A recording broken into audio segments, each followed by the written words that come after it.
పుస్తకాలు చెప్పలేని పాఠం అంట కోరుకుంటే చేరదంట వద్దు అంటే వెళ్ళదంట నేస్తమంటే ఏమిటంటే కన్నవాళ్ళు ఇవ్వలేని ఆస్తేనంట ఇస్తూ నీకై ప్రాణం పంచిస్తూ తన అభిమానం నీలో ప్రతి ఒంటరి తరుణం చెరిపేస్తూ ఎన్నో వేల కథలు ఇంకో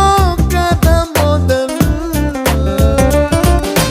छोटी छोटी छोटी छोटी छोटी छोटी बातें छोटी छोटी बातें बातें मीठी मीठी मीठी मीठी मीठी मीठी यादें मीठी मीठी यादें यादें